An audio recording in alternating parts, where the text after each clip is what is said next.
بسم اللہ الرحمن الرحیم۔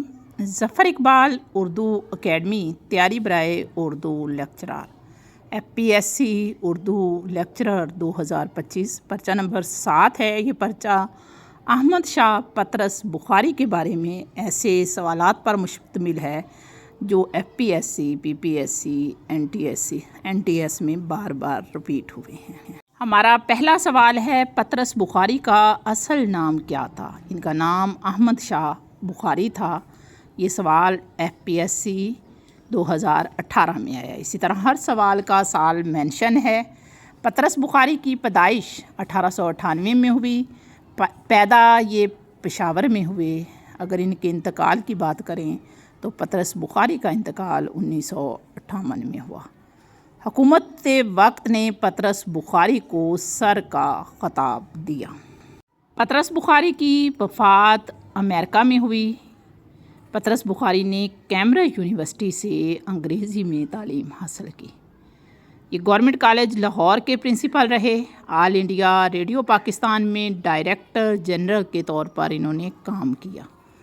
پطرس بخاری اقوام متحدہ میں بھی کام کرتے رہے اور نائب سیکریٹری جنرل کے عہدے پر فائز رہے۔ اقوام متحدہ میں پطرس بخاری نے 1951 تا 1958 تک کام کیا۔ ان کی مشہور تصنیف پطرس کے مضامین ہیں۔ پہلی بار یہ 1927 میں شائع ہوئی۔ پطرس کے مضامین میں کل 11 مضامین شامل ہیں اور پطرس کے مضامین پر طنز و مزاح کا رنگ غالب ہے۔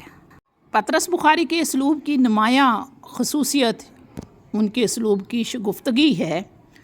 پطرس بخاری نے طلباء کی اقسام کس مضمون میں بیان کی ہیں؟ لاہور کا جغرافیہ۔ پطرس کے مضامین کا سب سے زیادہ مزاحیہ مضمون کون سا ہے؟ کتے پطرس بخاری کا ایک مشہور عام مضمون ہے۔ پطرس بخاری نے تعلیم کی ابتدا کہاں سے کی؟ پشاور سے۔ پطرس بخاری نے عملی صحافت میں کون سا رسالہ جو تھا وہ جاری کیا؟ اس کا جواب فائنل نہیں ہے۔ انہوں نے صحافت میں کام کیا تھا۔ پطرس بخاری کا تعلق کس ادبی تحریک سے تھا؟ یہ کسی بھی خاص تحریک سے تعلق نہیں رکھتے تھے۔ ترقی پسندیت اور جدیدیت کی طرف تھوڑا بہت رجحان تھا۔ پطرس بخاری نے انگریزی ادب میں MA کہاں سے کیا؟ پنجاب یونیورسٹی سے۔ کیمبرج یونیورسٹی سے انہوں نے کیٹیبل اسکالرشپ حاصل کیا۔ پطرس بخاری کتابوں کے مطالعے پر کس مضمون میں بات کرتے ہیں؟ میبل اور میں۔ پطرس بخاری اقوام متحدہ میں کس ملک کے مستقل مندوب تھے؟ پاکستان کے مستقل مندوب تھے۔ پطرس بخاری کا پہلا مضمون کون سا ہے؟ اس کا بھی فائنل جواب نہیں ہے۔ مرحوم کی یاد میں۔ پطرس بخاری کا مشہور تعلیمی مضمون کون سا تھا؟ تعلیم کی جس مضمون میں وہ بات کرتے ہیں وہ ہے ہاسٹل میں پڑھنا۔ پطرس کے مضامین کا طرز تحریر دلچسپ اور برجستہ ہے۔ پطرس کے مضامین کا مرکزی موضوع معاشرتی رویے ہیں اور وہ ان پر طنز و مزاح کے ذریعے بات کرتے ہیں۔ پطرس بخاری کی تحریروں میں کون سا انداز نمایاں ہے؟ طنزیہ مزاحیہ۔ پطرس بخاری نے کون سی عالمی زبانوں پر عبور حاصل کیا؟ ان کی انگریزی اور اردو بہت اچھی تھی۔ پطرس بخاری نے اقوام متحدہ میں کس شعبے میں کام کیا؟ اطلاعات و نشریات۔ پطرس بخاری کو اردو ادب میں کیا مقام حاصل ہے؟ انہیں جدید مزاح نگاری کے بانیوں میں تصور کیا جاتا ہے۔ پطرس بخاری کی انگریزی نثر کا مجموعہ کون سا ہے؟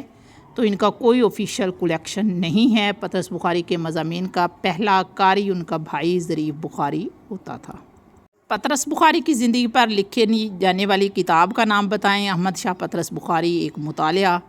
پطرس بخاری کو خراج تحسین پیش کرنے کے لیے کس ادارے نے ڈاک ٹکٹ جاری کیا؟ پاکستان پوسٹ نے 1 اکتوبر 1998 میں 5 روپے کا یادگاری ٹکٹ جاری کیا۔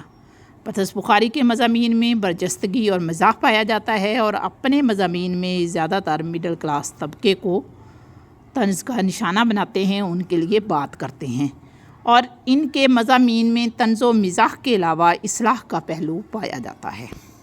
پطرس بخاری نے کس علمی شخصیت کو سب سے زیادہ سراہا؟ وہ سب سے زیادہ علامہ محمد اقبال کو پسند کرتے تھے۔ ان کی شاعری اور فلسفے کو بہت سراہا اور ان کی علمی عظمت کے معترف تھے۔ پطرس بخاری نے اپنی کتاب کا انتساب اپنے استاد پروفیسر محمد سعید کے نام کیا۔ پطرس بخاری نے کس مضمون میں شاعری تمندر یا لاہور پر بات کی ہے؟ وہ ہے لاہور کا جغرافیہ۔ پطرس بخاری کو اقوام متحدہ میں تقریر کی وجہ سے کیا خطاب ملا؟ مہذب سفیر کا خطاب ملا۔ پطرس بخاری کے خطوط کس مجموعے میں شامل نہیں ہیں؟ ان کے صرف مضامین ہیں، پطرس کے مضامین۔ پطرس بخاری نے انگریزی میں تقریر سب سے زیادہ کہاں کی؟ اقوام متحدہ میں۔ پطرس بخاری کی ادبی خدمات کے اعتراف میں حکومت پاکستان نے انہیں کیا اعزاز دیا؟ نشان امتیاز دیا تھا، جو بعد از مرگ 2003 میں حلال امتیاز کے طور پر یا نشان امتیاز کے طور پر انہیں دیا گیا تھا۔